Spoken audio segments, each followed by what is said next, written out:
I do have some thoughts for you guys. Sorry, Amit, I'm going to take over the interview here really quick. My other thought process is though is like what other verticals do you think that Palantir could take as a platform? And my one would be one that's very simple, which I don't think we've even really thought of as of yet, but I'm going to throw it on the table, is voice. And how does Huh. voice kind of connect to AIP and stuff of the like? You think it might not necessarily be good for an office environment, What do you mean, but what? voice over IP? Yeah, no, Like asking the like LLM by just talking. yeah, like a Siri or an Alexa, or Do you think that matters in the enterprise? Do you think that is? it might not matter in the enterprise, but it might matter on the battlefield, or it might Mm. matter when you are communicating across, say, a Teams or something like that. If it's able to listen in on your Teams calls or your online meetings, where it's going to start taking notes on behalf of you and also creating some um, search internet meme, all the things. The You think about it, it's like how many times do you go into a meeting, discuss all these things, and maybe it's a perfect example for you, Amit, where you walk out of it and you're like, shit, I didn't write any of that down. I was supposed to do X, Y, and Z, and then it's like I could see that happening. The thing is, I've seen so many tools that summarize your meeting because they transcribe it and they I'm not give talking you. about summarizing it though. I'm talking about actually actively acting on your behalf while you're having the meeting. Like a legit assistant is what you're saying. Yeah.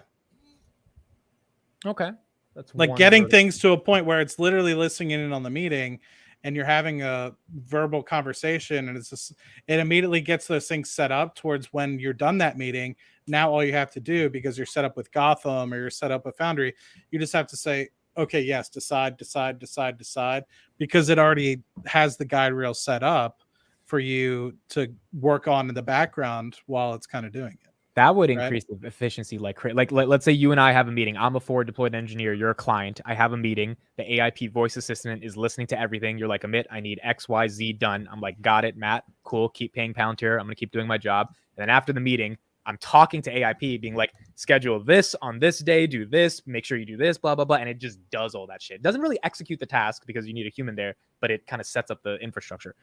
Yep. Yeah, you never know. You never know. Like at the end of the meeting, it's just like, hey, we heard in the meeting you wanted to set up something on Tuesday, the 22nd, and you're like, yes.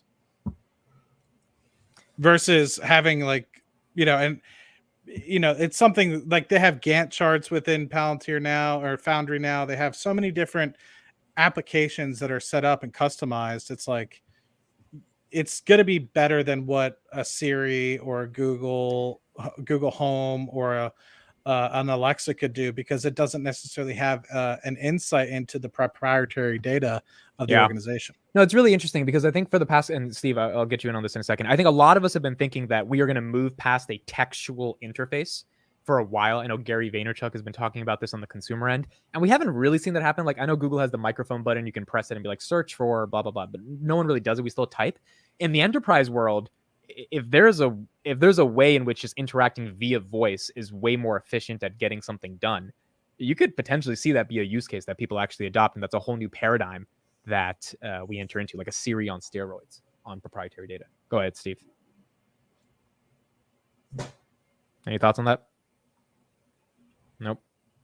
Yeah, I mean, I don't know. Voice is very interesting. I've always thought voice could be the next frontier for a lot of different things, but it doesn't seem to have taken off yet. Obviously, chatbots have taken off. Dude, voice is not the next frontier. I don't know, man. Think about this. Dictation on computers has been around for decades. I don't see anybody use it, and my office is huge. Don't see anybody use it. Now, in the field is a different story. When you're actually doing things and you don't want to type, it is much more efficient. But in an office setting, I don't see dictation for anything. And this is not new technology. Yeah, I guess talking to an LLM via voice, maybe there's potential there. Maybe not, but I mean, I think there's a lot more than you think, because, and I'm not saying that Google or Amazon don't have an opportunity to do the same, but think about it. If or voice AIP here, something that's, you have to think, if it says a name, or it says an asset, or it says a facility name, or a well name or something like that, it has to know the underlying semantic layer that CodeStrap was kind of talking about in order to actually provide and do those things. Think about, like, as nice as, say, Siri and Matt, Alexa and all that let me stuff. cut you off real quick. If it gets to a point where it's Jarvis from Iron Man and you have Tony Stark's computer, that type of thing, that would be amazing. And I could see that completely taking off. Doug says in the chat, he's a nurse. He says, you need to have a verbal convo during an emergency in a hospital. One person on the code team isn't hands-on. It's just for info giving. So AIP could give the info and you could ask with a voice. He's actually really resonating with Matt's idea in the chat. He's saying in the hospital, it's different than the office.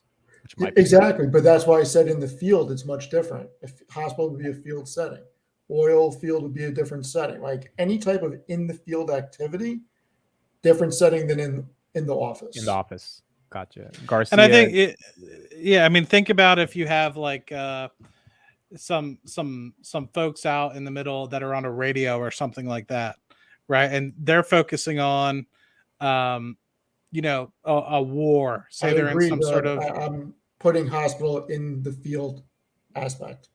Okay. By the way, Nitin says we use dictation a lot in hospitals. For physician, it tends to be pretty accurate with really complex lines. So if healthcare is a $4 trillion market and Palantir is going after that, and voice and AIP becomes a critical layer in healthcare, that is a world where it's another vertical that we're not thinking of, that it could expand there. I think this is, I like Matt's approach here because this is the time to be creative. Yeah, you're not investing in a company that has typical ARR margins and shit. We have no idea what AIP can become. Matt, tell the team at Palantir to get on it. Well, I don't have that. I only have it at UDoc, and I can only help with that. But maybe I can introduce that idea through them. But I think the other thing that people aren't necessarily thinking about as well when it comes to this is this has, the fact that we don't already do this. We kind of try to do it, but every state is in charge of their own sort of healthcare. Every state's in charge of their own schooling and stuff of the like. You have to think of how many different, quote unquote, languages people have to learn across the United States. Things might change from, state to state with respect to all these things. If you have the ability to connect them all and have the same sort of ontology throughout all the schools, all the hospitals, think of all the efficiencies you'd be able to create, right? It's the same thing as think about when you maybe Chris isn't the best person to cut it. Sachin, for example, was born in India, or I think he was at least, or he's definitely not born in the United States because he has an accent. He had to come to the United States and relearn everything in a different language because not everybody's speaking the same language. So think about how long it took him to learn how to do things in college or anything, because he had to translate twice, right? Until he became completely fluent in English. So think about now the same thing is think about how many times we have to learn different technology or terminology or semantics, that semantic layer again, because we have to go from this geographic location to this geographic location.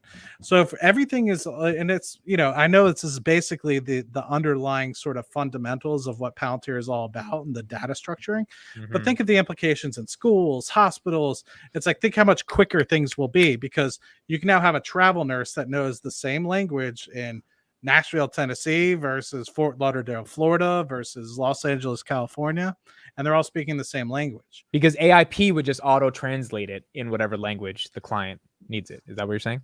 Well, the data language is kind of what I'm referring to. Yeah. Got it.